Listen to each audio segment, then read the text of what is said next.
欢迎收看第11177北京不静音。这两天呢，很多中国人啊沉浸在一种万邦来朝的幻觉之中啊，觉得你看美国总统来访华，然后马上这个俄罗斯总统也来访华啊，都争着啊来跟中国当朋友啊，看中国的脸色。但其实是这样吗？这件事情的本质啊，是习近平的独裁统治，他把整个中国窃取为自己的私产，随意的安排中国的未来当然了，这就影响到中国的年轻人。实际上，习近平为你们选择了一条最黑暗的前途。那我们称此举为是习近平完全的祸国殃民一点都不夸张。我们今天就是想分析这个给大家听。那中俄我们可以看到签署了一系列的文件那越走越近是吧？那其实这是从媒体教育政策上完全去重写中国下一代的命运，实际上是在与世界脱轨。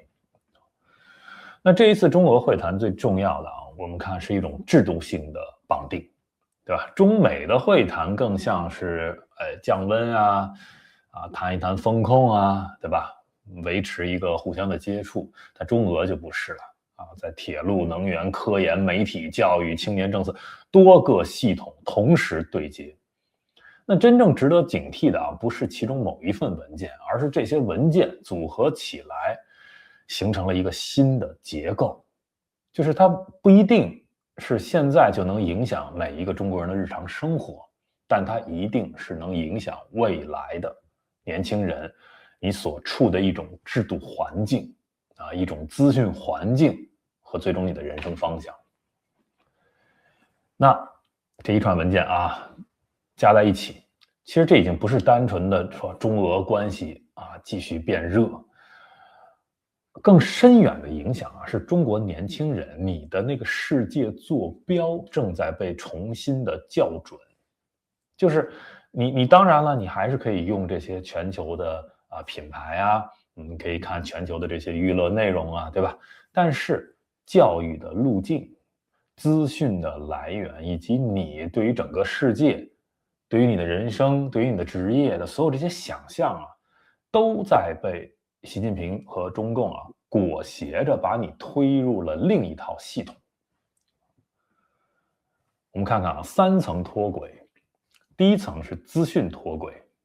就是你不是说完全不知道这个世界你还可以翻墙，你还可以知道也不是说新闻联播环球时报它就不去报道这个世界上发生什么。但是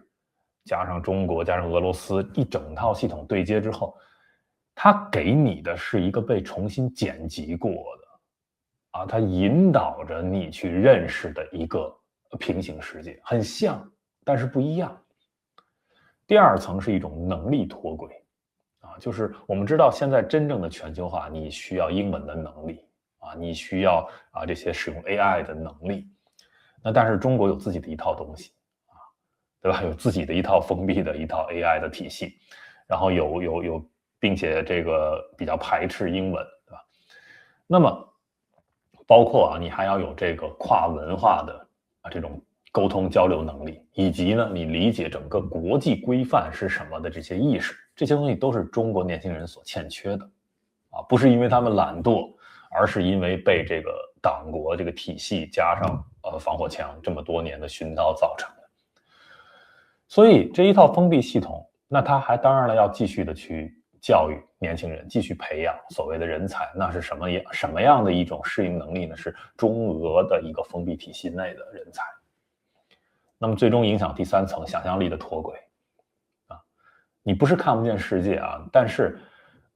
我觉得很多中国年轻人已经不再相信自己能够真正的走向世界，你没有那一道门最终你只能关起门来自嗨，你觉得我就是世界，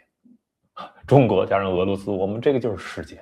你们外面都是万恶的资本主义，万恶的西方的自由世界，万恶的正在堕落的西方你们都不足为惧我们才是世界的中心。最可怕的就是最终年轻人会无论是自暴自弃，还是自嗨，还是自我安慰，最终他认为就是这样了。所以你看啊，这里面最可怕的就是中俄签订的这一系列的文件啊，各种的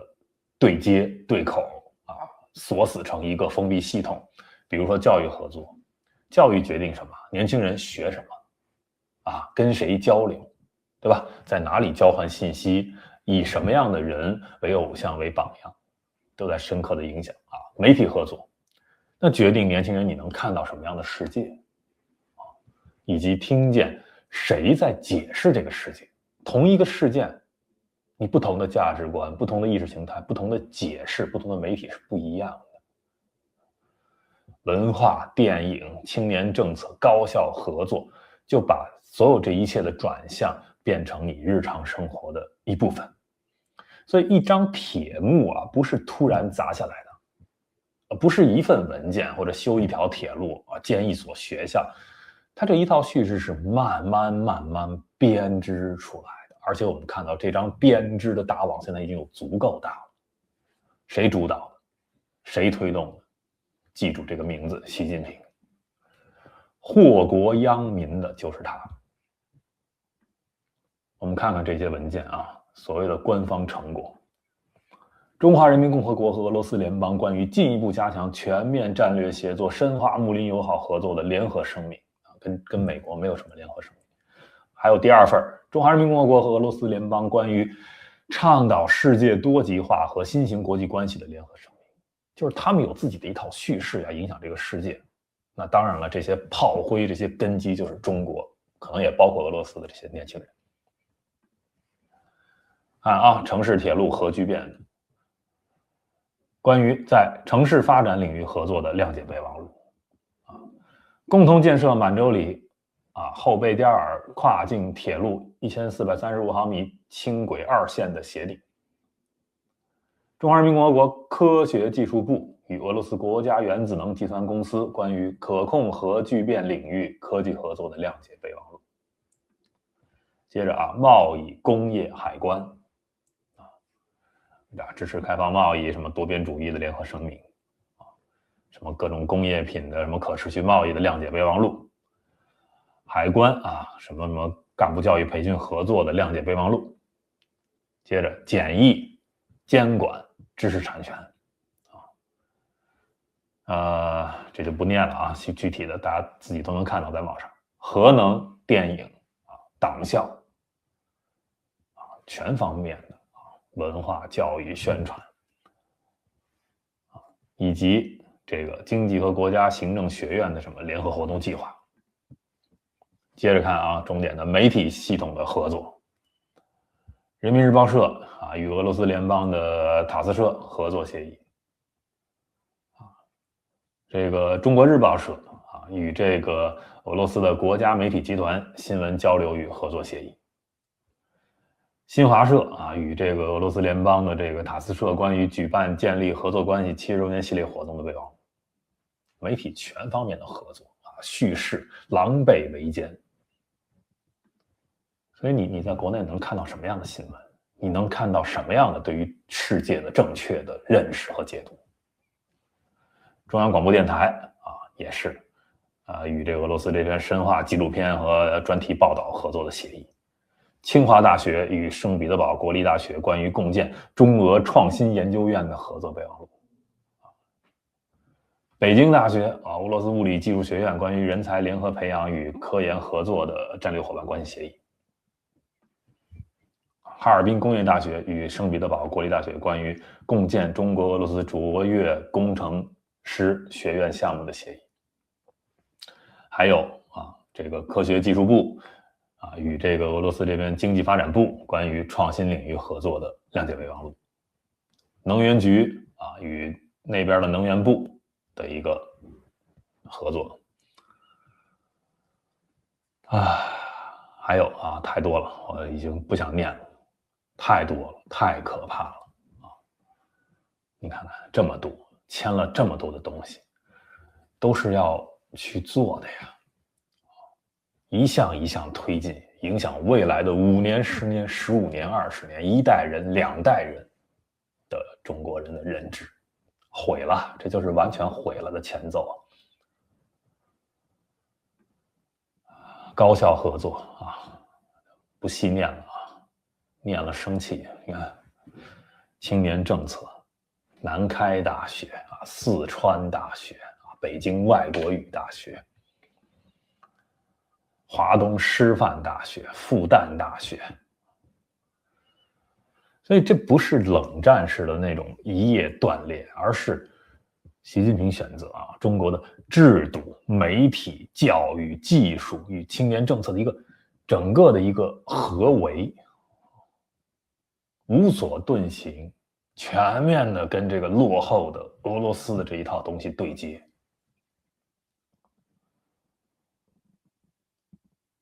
这完全改写啊，完全改写中国年轻人的命运。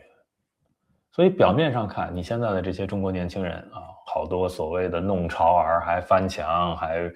玩什么虚拟币，玩 AI 啊，就是觉得挺自由，是吧？但实际上我们知道，你一个人是改变不了什么东西的。你有一代人的感觉，对吧？你可以看看你的同龄人，你可能还会翻墙，还会去接触这些世界上的先进的东西，但你身边的人是不是有越来越多的人啊不能翻墙了？越来越多的人接受中俄这一套理解世界的叙事了，越来越多的人啊平时只用中国自己的那破 AI 了，是不是这样？它会影响你的生存的环境，最终这一切也都会反噬到你身上啊！你很难去出淤泥而不染，除非你完全断裂，付出极大的代价，完全断裂。所以真正的从统计学上来说啊，中国人，尤其中国年轻人，正在被习近平这个我们叫独夫国贼吧啊，窃取了这个中国的改革开放几十年的这个成果的啊，这么一个独裁者，凭着自己最粗鄙的对于这个世界的认知，干了这么一系列的事情，祸国殃民。所以放弃幻想啊，面对现实，这个就是中国的现实啊，中国的未来的现实，中国年轻人所要面对的未来的现实就是这样。好，今天我们就聊这么多啊，感谢收看、订阅、分享。